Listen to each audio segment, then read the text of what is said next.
Welcome to the Big Biz Show. Taking care of business. You want fast-talking, hard-hitting discussions on business and finance? Maybe with a barroom slant and some really salty peanuts? We're not counting calories. We're counting cash. Before we get to the man with the financial plan, meet the money team. Costa, Mary, and Greg. Now Captain Finance himself, Sully. We roll on to the Loft 100 studios here in sunny Southern California. Costa, Mary Godwin, Greg Todorov, those three handsome gents on the stage, providing us the musical musings every single show, of course, is the DTT. Great to see you. A little love for the DTT? Yep. Boom. Hey, what is Mary, I'm asking you only because you are the grocery shopper and Mike is the fast foodie, and me and Greg just make meat and drink tequila. I will tell you, Greg and I had the greatest dinner the other night. Because you guys cook more than I do. You make all these fancy soups and. It was a carnivore's. No, this was a carnivore. No, because Greg and I love lamb. Yeah. Greg and I love lamb, and I've got an Armenian investment partner who ran a very popular restaurant here in San Diego for a very long time called Pat and Oscar's. And his family, it was that place you went to when you had soccer kids for pizza good. And chicken and bread sticks and stuff like that. The mustard sauce from Pat and Oscar's. Greatest ever. I would drink it. You missed my Christmas party this year where Pat was there. I left early. I was there. So Pat is Oscar's wife. Right. Oscar passed. Pat, I somehow learned how to make lamb oil. I was single for a long time. I'd sit there, so Greg and I are lamb freaks. So I go, Greg, I ordered like 6 racks of lamb. I'm bringing lamb overnight. Jeez. Well, I was going to have to change. So Greg, in the meantime, goes out. He says, we're going to move to the next night. Greg, of course, goes to the Carter Seaside Market and gets like Wagyu beef, beefy beef, and a couple of Slim Jims. We go to Greg's house, and we had a mound. Yes. Yeah. First of all, his young daughter, Emma. Yeah. Fuller, who's built like you, and your size, by the way, he's 6. Okay? Of course. In fact, we need to get a picture of the two of them together. Wait a minute, Mike. Where were you? Yes. Have you ever seen them in the same Emma ate more meat than all of them. And I have made Howie has had Howard Font has had our man before too. There he is. Wait, why don't we get leftovers? Well, the reason I'm asking is there weren't any leftovers. The reason I'm asking is this. Yeah, there wasn't. No, there wasn't. No. And I left like this much left. Oh, I know. We measure meat on piles on the cutting board. Yeah. And it's more of a stand-up. And as I'm leaving the lovely Mrs. Todorov is making a side dish. See it. Well, I'm out here. There's no need to sit down. What's the fake meat? It's Beyond Meat and what's Beyond Burger? And what's the other one? I don't know. I don't Tofu? eat the fake stuff. No, there's two major brands. Impossible's the other one. Impossible. Impossible's way better. Impossible to replicate real meat. But Howie, didn't one of these guys do an IPO in 2009? They were like $25 a share or something like that? I'm sorry, 2019. I added a decade in there. You're right to pause. Yeah. It went to $25 to $240, didn't it? Oh. Yeah, so right at the IPO, they issued the shares at $25, and there was so much excitement that it only took a month or so to get all the way up to $238, I think is their all-time high. What's the stock trading at today? Wow. $339. Oh my God. Oh. Are you serious? So this is what we're doing. This is what we're doing today. Have you ever tried? When we come back, we're going to talk about why some of these new companies fail, because there's no reason in the world that people are still moving towards heart healthy and this. And by the way, if I can have Impossible like hamburger tacos, I'll do it just because I know it's a one-time. Yeah, because meat is my vice. Okay, I had a lot of vices in my life. Yep. Most of them were named Cinnamon. There was that one named Isis at one time. Sapphire. However, now it's like me and Marcus. I basically live like Bruce Wayne. I live in a place by myself with a dog, and we make so much meat. And stay on fire. He met her at Carrabba's. I gotta start eating. I'm going to Carrabba's after this. Do it. And you do this, you keep it right here. That entertainment is for free on the Big Biz Show. You See you in a second. that.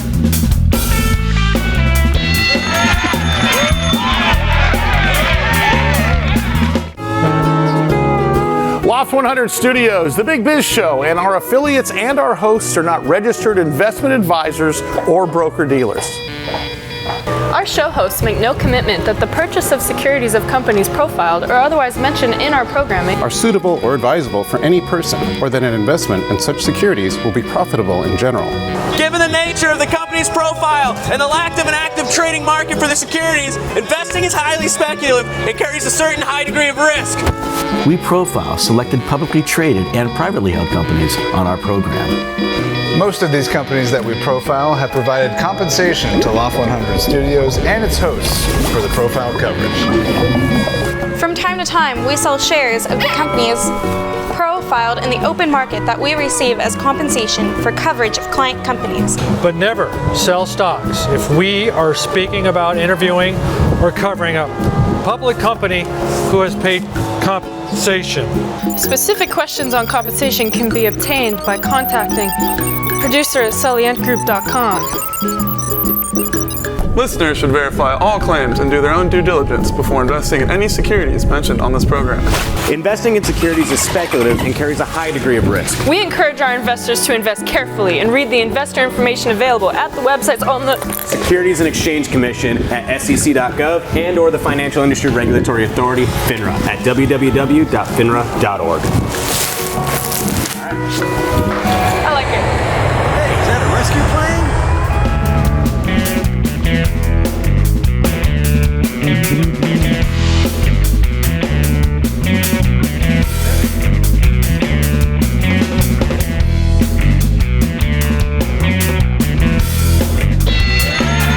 Continuing on the Big Biz Show inside the Loft 100 Studios. Thanks everybody for being along for the ride. Costa, Maribor, Godwin, executive producer Greg Todorov in Sully. We're talking meat. There we go. We're talking meat. The reason I was saying is I feel like I don't do coffee and cream anymore. I'm trying to, because I had a physical. How do you survive? I had a physical. I was doing great, my physical. Yeah. And my cholesterol's great and everything else. I'm thinking, This is like the one time in my life, I'm healthier now than I have been forever. I thought, I know the shoe's going to drop at some point because I'm eating I had a pork chop the size of a small train the other day. And then I do lamb once a week. Right. Sorry. It's great for you. He's like, what are you cheating on me? Yeah. It is. Oh, it is. Yeah. Yeah. And then I did, have you had a New York strip before? Absolutely. And Marcus. Coffee crusted? Marcus, my 140-pound Bernese Mountain Dog, who is a purse dog. I love Marcus. By the way, you walk to my house, Mike will tell you, Greg will tell you, you got to set your core because he's coming. Yep. No, that running back is going to explode into you. Yes, and you'll need replacements after he does what's called the Bernese lean. Yeah. But he and I are eating too much meat, I think. So I need to think about this Beyond Meat. But Howie, Beyond Meat IPO'd in 2009 at a price of $25 a share, soared to $238 a share shortly afterwards in 2019. Now the stock, as you just mentioned, is $339. So talk to us why. Well, IPOs typically will jump at the open, and IPO shares, I've always said, if you ever get a call from your broker saying, hey, I can get you in on an initial public offering, turn and run. Because unless you are a high net worth individual, you're never going to get access to the Facebooks, to the hot stocks, because those shares are reserved for the investment banks that underwrite these companies. And typically companies need 3 underwriters, and they take their best clients and say, hey, we're doing an IPO for Uber. Okay, I can get you in. I can get you $50,000 worth. And of course, their 50s were $250 by the time they're done. Yeah. But you see an initial spike, and then you see a drop, like several of my drop analogies. I'll do it today. But the bottom line, Howie, is that, and then everybody tries to get in, and then, but then it drops fast. Now that's an IPO failure. But why do the companies fail altogether? I mean, Beyond Meat for me and Impossible Burger for me seem like they should be on the upswing still in terms of popularity. Is this a perception issue? This is a bad business issue? What is the cause for the failure of some of these things? Yeah, I mean, I think this is just a concept failure, and this happens. We have kind of trends in the market or a hot new sector, and people get excited about it. Quantum computing does this every decade. Internet stocks in the 2000s, and plant-based meat, the synthetic meats, 5 years ago, especially right before COVID, were really taking off, and you had products at McDonald's and restaurants. You had Impossible Burgers, and I've had some good ones. But they really did not ever improve beyond that initial introduction. And I think people expected them to. I mean, I had a couple plant-based like chilies and things. It was fine, but you're right. You mentioned having them in tacos. I think that's the perfect place where you have a bunch of other things with it. And yeah, it's like the texture is like 80% there. The flavor's 80% there. So I think the sales growth and then decline is all a function of the core concept and the execution, and not all because we're still concerned, we're still interested as a group in sustainability and health and all that stuff. Well, yeah, and it's driven by consumer interest, right? I would say, we're still interested, right? 2019 and then COVID, I think people were indulging a lot in food but and still, beverage. though, we were also healthy. But we were still, you're exactly right. They were trying to get healthy because they were worried about getting it and then having other comorbidities. So is it still that way? Are you seeing that trend? No, I mean, in fact, we're seeing, lots of declining revenues, and, they had a lot of business partnerships. I think McDonald's has taken their Impossible Burger off the menu. I don't see it in stores as often. That's you can right. find it. Mike, what's the fast food report on, fast food report of Mike Costa. Yeah, there ain't no plant-based meals on any fast food menu today. End of report. Is that a real-time analysis? Go to hell with a salad. Yeah. Howie, I had a plant-based meal last night. It was called salad. That type of thing. No, it was called beer. Hops, grain, pretty much. Makes sense, yeah. But Howie, as soon as people start talking in terms of, we got to get rid of cows because of the methane, what it's doing to the ozone layer, and people need to eat less beef and more of this, I think people just naturally go, you know what? Blank you. I will decide when I want to stop eating meat. Fill in the blank, Howie. Yeah. I agree. I think actually a lot of the blowback came when people kind of realized how these things were made, and how much of it is processed and synthetic, and how much oil is in the. You don't get the meat taste from plants without adding some. What would otherwise considered to be pretty nasty stuff. This is the same argument with the nut milk stuff with oat milk. Oat milk's so good. I know, but I heard it's so bad. Oat milk's so good, but they add. The stuff they add to it, it's like, here, let's add some margarine and some plastic and the steering wheels of old Priuses into your oat milk. And it tastes, it's like that meme they had a tombstone that had the word milk on it. Yeah. And a guy that said oat milk in the front going.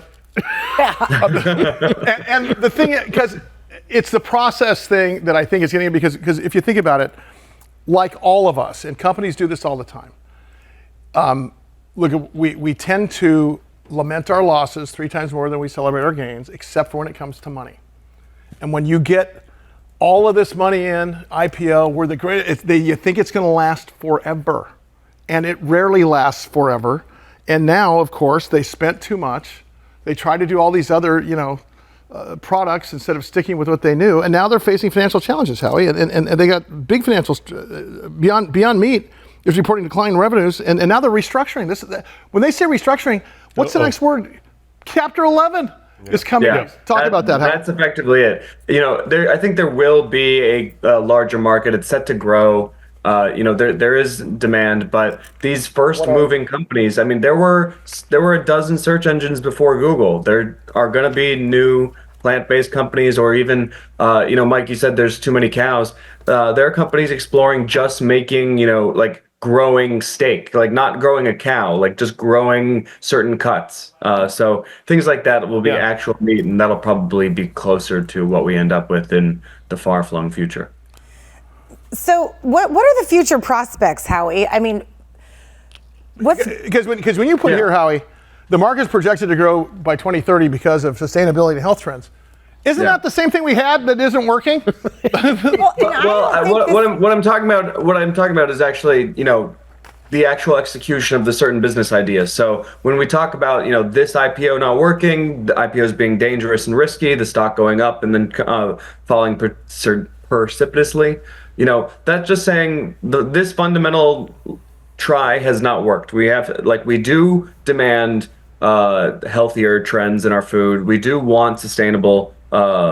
farming and sustainable food. But this ain't it, folks. We'll have to get it some other way. So the market is going to grow. What fills that need?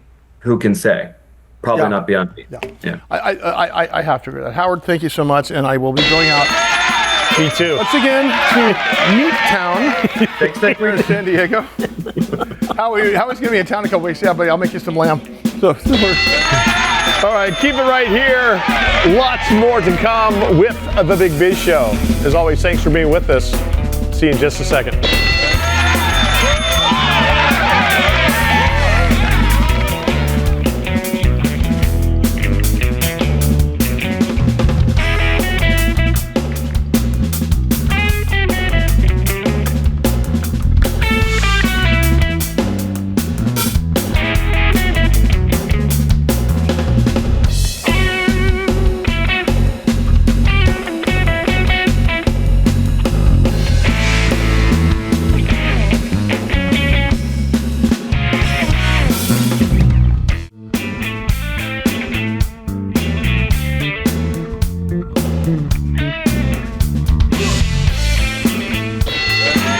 In some parts of the world, it's known as the large financial program.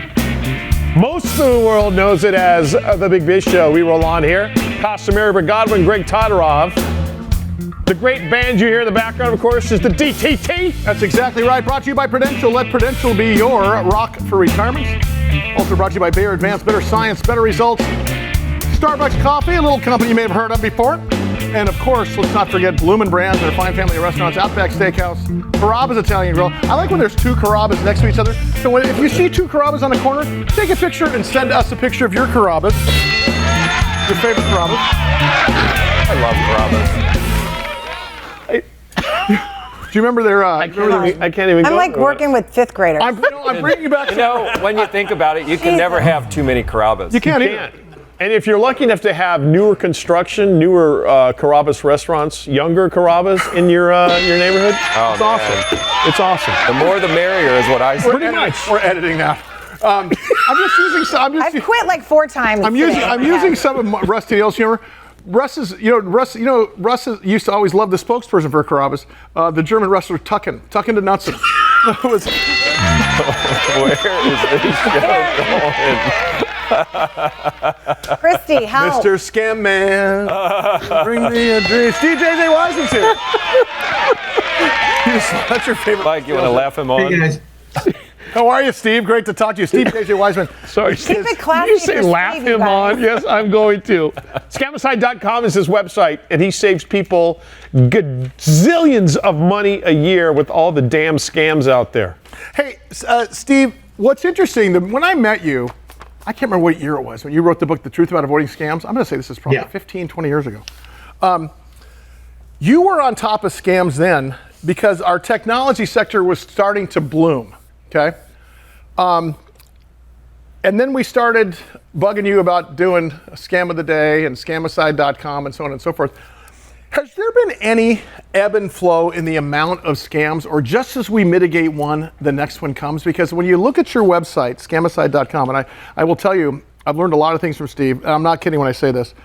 My kids, when they were pre-college age to college age, saved so much money because of Steve, because that's who the scammers target. Mm-hmm. My parents.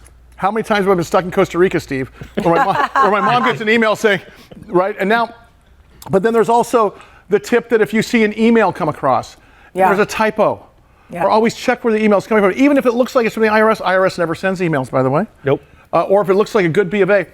Steve, all of that has led us to the fact, well, we nipped that one in the bud, but here comes AI. And I will tell you, I was told that somebody saw me endorsing a product. Yep. I've been on a dating app, which I haven't been on. I mean, there's like a generic picture, or like a public picture, like Mike's picture. But I mean, this AI thing, I don't know how we can beat it. I don't know how we could beat the deep fake and the AI. Are you concerned about that? Very much so. The biggest thing is that AI has now made the most sophisticated scams able to be done by the least sophisticated scammers. And when it comes to things like you mentioned seeing your picture on some ad or endorsement or dating site, they can also clone your voice with about 30 seconds of audio, which they can get right off the show.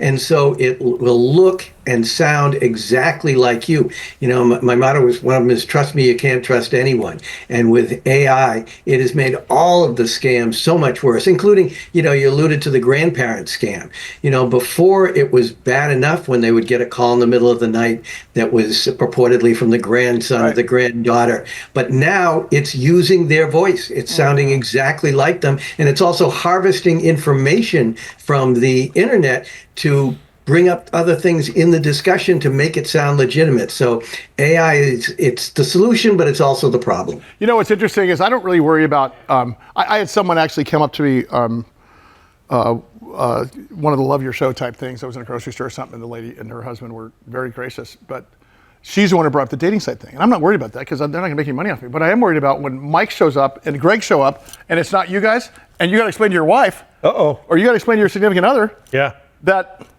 that's not me. Yeah. I mean, I think, because remember the revenge porn websites? Yeah. I think somebody gets mad at you. They can pretty much screw with you in a lot of different ways because the perception of evil on someone is just as bad as taking of the money.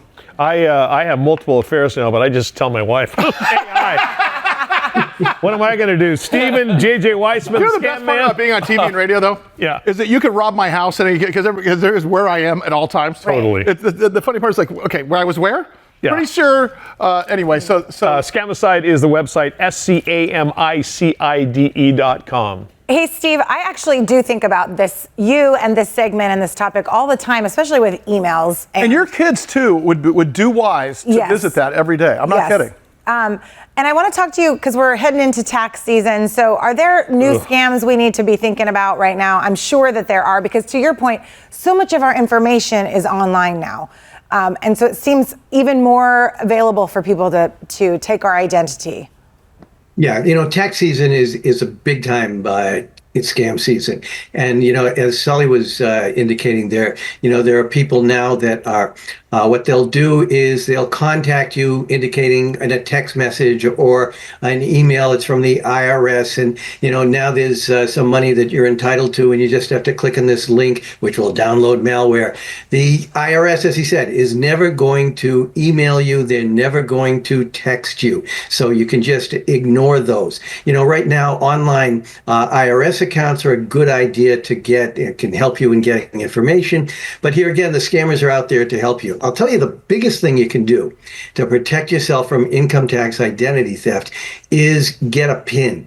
And before it used to be you had to be a victim of income tax identity theft to get a PIN from the IRS. Now, anyone can get that. You get it every year. You put that on your income tax return. So even if someone manages to steal your Social Security number and file a return in your name, they're not going to be able to get in and get your refund. Steve, is that, because you and I talked about this, remember twice since I've known you, I've had tax returns filed in Florida under my name, and they have to send me a PIN every year. And I will tell you, even with the PIN, Steve, there's going to be some sort of a biometric thing at some point. The ease of filing thing is going to include some sort of biometric thing on your computer as soon as it's developed, because at some point this AI is not keeping up, and you know, to the tune of close to $1 billion a year in lost revenue to the IRS, Steve. So you're absolutely right. Steve, quickly, I just was alerted to the fact that I ran a toll road in Pennsylvania. Even though I haven't been to Pennsylvania in over 10 years, are people catching on, or is this making a lot of money for somebody? This is making big time money. And it's interesting, you know, it first started back in 2014 and people were getting emails and, you know, somewhat falling for it. But now everything's on text messages. Yes. And the text message can look legitimate. It can even have a phone number that appears to come from your Easy Pass or whatever it is in your particular state. And people are just falling for it. But what's happening is they'll say like you only owe like $3.60 or something and just give your credit card. But then you turn over your credit card and it's off to the bank. I love Steve JJ Weisman. Scamicide.com. He is the scam man. Steve, always great to visit with you. We get a lot smarter. Keep our money when you do. Do this. Keep it right here because there is much more to come with the Big Biz Show. After this. We continue inside the Loft 100 studios here in beautiful, for the moment, sunny Southern California. Rain coming in for the most of this next week, which means everything in Southern California is going to stop. Pasta here at the bar, Marybird Godwin, and of course our host, Sully. I'm Sully with Stormwatch, San Diego. 125 million TV homes strong, nationwide, coast to coast. You know, just because we broadcast here in San Diego, you might be watching us in New York City or listening to us overseas on American Forces Network. But here in San Diego, if we have fog and it mists, there is a weather person out with Stormwatch behind them, or on the lower third, with a slicker on. And every single time our team coverage begins down in Fashion Valley, team coverage. because the San Diego River has once again reached its bank. And every Target or store has the umbrellas up front, and there's accidents everywhere. Yeah. Harry Arnett wouldn't know because he travels too much to pay us visits like he used to every other week. So hi, Harry. How are you? I just want to give some crap. Sully, great to see you, brother. I haven't seen you. It's been a minute. I'm sucking it in. Look how fit you are. Well, you know, how do you work in a bar and stay so fit? It's the stress of not seeing you, my friend. Listen, this is a great story, and this tells you who Harry is. And Harry and I connected just on day one, and I'll tell you why. So I'm going through on a Sunday morning, because I'm packed wall to wall. I don't have a lot of time to do anything, but on Sunday morning, I love to check out. And of course, you know, when you get up at 4:30 every day, I'm still up at 5:30. So at 5:30 in the morning, I find this company called Municipal. Yep. Now, it reminded me of when the show Moonlighting was out with Bruce Willis, and he had a T-shirt that just said college. Yeah. I thought it was the greatest thing ever.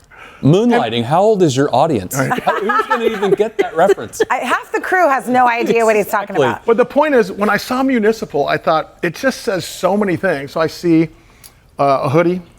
I think he had a couple T-shirts. I spent about, $450 that day. And I'm going to the next thing. I'm reading the paper, whatever. I get an email in my personal email box from not Municipal, Harry Arnett. Yep. Hi, I'm the CEO of Municipal. Just wanted to say thanks. I'm thinking, okay, I'm going to spend another $200, but Costa Mary, this was pre-AI. I was just going to say. I was going to say you going like this, right? No, I know at the time it was pre-AI, so it was like, are you kidding me? Yeah, that was really. And I said, dude, come on. I go. He says I'm a local company right here in San Diego. I go, wait a second. We invited him in the studio and we became friends, and it was it's such a great brand story. And the interesting part is, you see a lot of these athleisure companies out now, and they're basically too big for their britches in terms of having human contact. And Except the britches are stretchy, so they're fine. Stretchy, yes, exactly. But you, dad joke. But you kind of took that and ran with that. Yeah. Talk about how this whole thing started. Well, we didn't do it the easy way, I can promise you. You did during COVID, didn't Which you? is why, right during COVID, which is why I was emailing customers right out of the gate. Because we didn't start with as a product idea. We didn't start kind of the way that's traditional, where if you think of great brands that you like, whether it's in our world, especially Biore right here, started out as kind of a men's yoga short, or On Running, who everybody knows now, started out as a running shoe technology. Lululemon, everyone knows, women's yoga pant. We started out with a brand company concept that is the first true crossover brand that was drawing from inspirations from the categories that we love, one of which is kind of athleisure, but not the style of athleisure, because if you ask me, would I ever wear athleisure, I would say absolutely not. But you're in the gym. But I'm You're in talking the gym. about old school gym, Converse All-Stars, and a freaking hoodie. Getting after it, getting after it in the gym, getting after it in the workplace, getting after it in your career, really trying to go for it, make big things happen. That's the ethos of the brand. It's for people that are leaders, that are trying to make things happen, do things differently. And by the way, being fit, being mentally fit, Longevity starts to be important to you for sure, but those are things that were really part of our brand ethos. And I say first crossover brand because we're drawing from not just athleisure, but sport performance, as you mentioned, Sully. We're drawing from streetwear. I have kind of a streetwear look on. But you're also drawing from the fact that I'm not going to get involved into what everybody else is wearing. That's the thing is, I've always been a guy that is not that wants to be the guy that, like, I'll show up in a gym with a pair of Converse on. Yeah. I'm not going to show up with the best and the brightest. I always thought that was kind of douchey. Sorry. Well, did you notice? You mentioned starting during COVID. Did you notice? Because people stopped wearing suits and hard pants. It was like all cozy stuff. So did you have some boom in that because people were like moving towards this athleisure way? Definitely accelerated what we were always seeing coming. Yeah. What Sully is talking about, we were curating our own looks, and we tended to be layering, putting together things that were coming from like sport luxe, luxury menswear, but not trying too hard. Remember that? Trying too hard, and there was no brand that we saw that really was doing all of those things. Mm-hmm. And so we were like, that's got to be us. And it really was kind of a calling card or a calling for us to let's create this brand because we feel like it's where everything is going. Luxury now is so sport driven. Totally. Athleisure is trying to get more style driven. Let's talk about athleisure. Those are the ladies and gentlemen wearing tights into the grocery store. Yes. As opposed to what they used to go get dressed to go out. Yes. Remember in the 80s they wore sweats and they gave up. Then they went to athleisure. But this is more about, I need something that is going to give me athletic performance that I'm not afraid to wear to a ball game or go to church or go to even a meeting on casual Friday because I slept in my car Thursday. And be comfortable and stylish. Comfortable, stylish in any arena. In any arena that you go to, creative office, Sully's bar, obviously in the gym, pickleball, golf. We have the U.S. Open champion wearing Municipal. Yeah, fantastic. 2 years in. Yeah, you have a lot of athletes speaking. A lot of athletes because really, if you think about that aesthetic, that's the aesthetic that athletes love to wear anyway. They want to be fit, they want to look powerful, but they also don't want to look like they just walked out of the gym. So you have that sport inspiration married up with the luxury kind of menswear and the streetwear all together in a really comfortable, versatile package. That's what Municipal is. And one of your teammates or one of your people on your rosters just did pretty well for himself. Myles Garrett, Cleveland Browns? All-world defensive end for the Cleveland Browns. Yeah, did you see the contract on that? 3-year deal, $106.5 million, $40 million a year, highest paid non-quarterback NFL player. But I would argue he's one of the most important players in the NFL. 1,000%. But at the same time, he's also an investor in your company. He is, game wrecker. So that was something that was really cool. Obviously, Mark's one of my co-founders. When you talk about Mark, you're talking about Wahlberg, Mark Wahlberg, the actor, and of course, philanthropist. For those of my age. Yes. That's what I. Well, and you know, the funny part is, when I first saw this, I don't think I saw Mark in the brand story until after I made the first purchase. Then you saw a lot of Mark in the brand story. But now you are standing on your own without, I mean, his celebrity endorsement certainly helped. But you're standing on your own as a brand story now, on your own, and not just a Mark Wahlberg, another business story. And you recall that transition, correct? Yeah, for sure. I mean, even from day one, we didn't want people to think that this was just another cynical celebrity play of trying to throw a celebrity's name on it and hope that people buy it. 99.9% of the brands that you see that have a celebrity attached to it, it existed and they approached the celebrity to attach their name in it. Municipal didn't start that way. Mark and I and our third co-founder, Steve Levinson, who's been Mark's entertainment partner for 35 years, we sat in a room with white pieces of paper to figure out what this brand was going to be before we made a single thing. If there was a playbook not to be promotion-y and pitchy and all that crap, you guys figured it out. Because by the way, he does a great job of pitching without pitching. Yeah. It's like one of those things where I think it occurred to a lot of people that he just loved the brand and didn't realize that he was part of the brand for a while. I mean, you hear about a Wahlberg, well, I can figure out he's probably part of the deal. Yeah. But the long story short, you guys did a really good job of doing that because let's face it, one of the toughest things that and being a pretty recognizable business guy in this country on many different networks, I could never figure out the action sports retail or the retail secret sauce, okay? Because there are always secret sauce. Why did the name Stussy or Hang 10 or Hurley make it? And what's interesting is there's a key differentiator, and they all had influencers. Hurley used the band Blink-182. Yeah. They started wearing it on stage. if you go back far enough, Bad Boy Club used the motocross guys. Municipal went with the brand, and now it has an influencer. And what's interesting is that it's not pitchy. Yeah. It's not cheesy. It's not pukey like you see a lot of. So I want to ask you something real quick. 2 questions. First of all, thank you. Well, of course. Appreciate all that. Well, you know I'm a fan. I'm a fan regardless. How did you meet those guys in the first place? How did that come along? I've known Mark 15 years. I was in the golf industry before, and Mark is probably, of anybody I know that doesn't play professional golf, is the most fanatical, avid golfer on the planet. So we met through that, and then you PR advertising then? I was marketing for 2 brands, TaylorMade first, and then Callaway. Oh yeah, that's right here in Carlsbad, right? Yeah, right here, and we're in like the epicenter of where these passion sport, consumer, outdoor brand, golf's an outdoor sport, outdoor brands are. And Mark and I became friends that way, and then we're about the exact same age. And even though he lives an exalted version of the lives we live, we were going through kind of the same things, which is we want to be involved in things we're passionate about, we care about, that represent us, and not just lend our names to things, whether it's a corporate drone like I was, or in his case, lending his name to another brand. Let's build something together. I want to talk about the new clothing releases and your new location. Can we steal you for another couple minutes? Yeah, of course. I got you on the spot. Harry Arnett, CEO, Municipal, with us at the bar. Much more to come. Keep it here. We kind of think we're the best in the business too. Wink, wink. Costa, Mary, Godwin, and Sully. Oh, you got the CEO. And obviously the best in the business. Of Municipal. Harry, when I started shopping with you, your products were what at the time?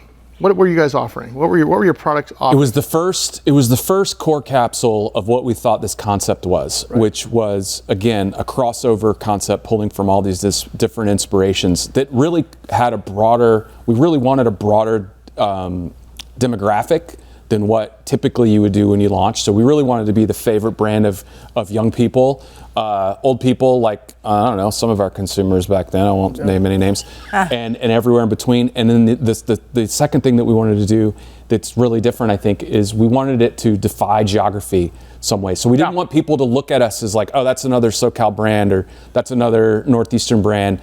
We wanted it to kind of It's a schoolyard brand here in the States. Play everywhere in between. It's what the name means. Does it play overseas? I never asked it. Does it play? We have one in Canada, huge, and like 20% of our web traffic and social traffic comes from international. Okay. So really big in the Middle East. We ship a lot there. We ship a lot into. I feel like you guys, since I've known you, went through 3 phases. The original capsule, as you call it, then the intro of new products, and now you're here. Where was what was the B section, and where are we at now? Well, now I think we've gotten really good at our product market fit, not to throw, wonky terms out there. No, but that's good though. But really understanding what is this crossover sport utility, performance lifestyle thing that we're trying to deliver to people. Right. And from the beginning, we just had an idea, but I think as a culture within our building of trying to learn and really live this lifestyle ourselves, is honing in on what are the core 25 things that every guy needs to in their closet, no more, no less. And also we launched women's at the same time, the same thing for women, because I'm equally as excited about that, because we believe what is being presented to women in terms of that aesthetic is significantly different to where we think the market is going. If you remember the Olympics, women stole the show. It's women, we call them women of agency. They're leaders. They are integrated powerhouses, and that's kind of what the Municipal Woman is all about. It's the same philosophy. So that middle ground that you're talking about, Sully, really is that transition to where we are now, a lot more performance in our line. Yeah. While still having kind of. Are you still doing the shoes? Are the shoes still alive? We launched shoes at the very end of 2023. You got some slides too, and I saw the slides. Earlier than people would say was smart, so don't do. But when you enter, it's almost 30% of our business today. But that's a ton of traffic when you get into the shoe. That's like making watches. What made you guys think you could capture it? Because you've captured market share. What made you think you could do it? Community.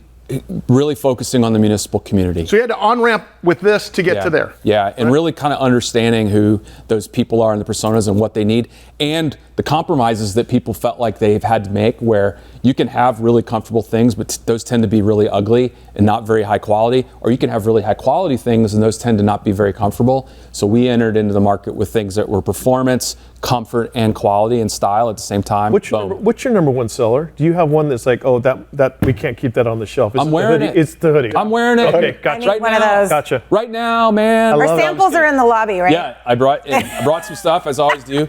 Hoodies, tees, shoes. It's not that complicated.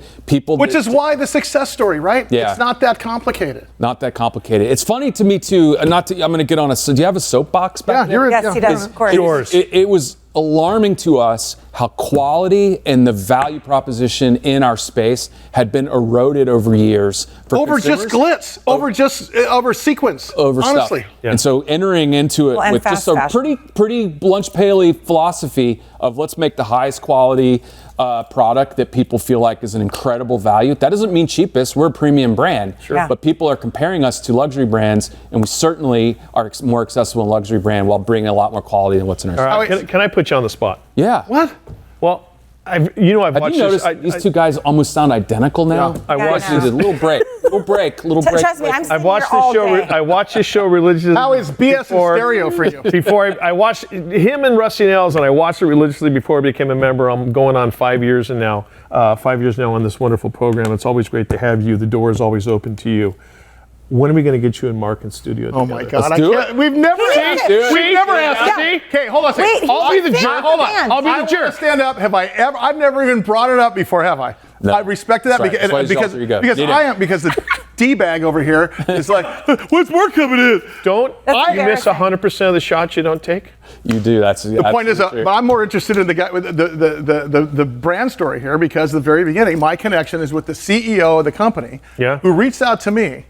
Okay. Right. When he didn't have to. I have a question about that. Were you emailing all of your customers or over a certain $300 dollar amount? No, or did you know his name because he was a person in San Diego? No, we didn't know me for Adam. No. We at that time, I was looking at all of the orders. Now I can't. It's too many orders. But I'm still taking cross sections. You were the part like, what have I done? I've given it my career at Callaway, and now I'm starting a business. Sort of. I'm gonna reach out to everyone. Absolutely. But no, I was kind of just looking at cross sections of who was buying what, where they're from, and just trying to engage with what made you attracted to the brand. And then I think I probably followed up later, like what you. No, we did. We did a couple. No, there was a couple, and it was like, I can't believe this. And then I asked him. I said, you got to come in the studio. See, that's an awesome success No, I will never forget that, because it wasn't as if you were a privately held startup that was selling your cut and sew house samples. Yeah. You guys had already. I mean, listen. You weren't half pregnant at that point. No. You were in, and you were big enough to be able to take the time out to do that. I thought was remarkable. I don't want to let you leave here without talking about the store. Yeah. And now, are there multiple stores now? We have 2 stores, but we have one flagship, which is right here in Oceanside, Southern California. So if you're watching us across the country or listening to us internationally via Bloomberg or American Forces Network, or if you're watching us on television in the U.S., Oceanside is in North San Diego County. Where there's been a huge regentrification, and so that's 4 months ago you opened up that. Yeah, we opened up in November. Our headquarters is right behind the storefront on the Coast Highway, and I think it'll blow your mind. You guys got to come up. It's completely experiential. We want to send a camera crew in there and kind of give you guys. Really, we'd love to do that. And we've got a partnership with the Earth Cafe, which is one of the best luxury. Oh, I love that premium. place. Yes. Yeah, so we have the Municipal Coffee by Earth Cafe. How do you know Earth Cafe was here in San Diego? Right here in San Diego. Because you know we always went in Venice, right? Oh yeah. Oh my gosh. Oh, yeah. So we have, it is one of the greatest, like before 8 o'clock in the morning if you're in LA with maybe been overserved. So we have one of those inside. We've got product customization. We have a 2,000 square foot lounge for people just to come in. Our dream really is the next great American company other than Municipal is two people would have met in our lounge and figured it out. So that's great. Yeah, so come see us. That's good stuff, Harry. Love it. As always, it's so great to see you, and I just celebrate your success, and I couldn't be more happy for you guys. I want you to know if Narqual were ever up in the show, it's because I didn't pander. Look at him with the sweatshirt. He is. Oh. What's this? I love it. That's not even a municipal sweatshirt. He just had that printed on before he came here. Actually, no, he's 100% municipal. We got that off of Temu. Temu. It said municipal off of Temu. That does it for us, guys. Thanks so much. Thanks for Harry Arnett.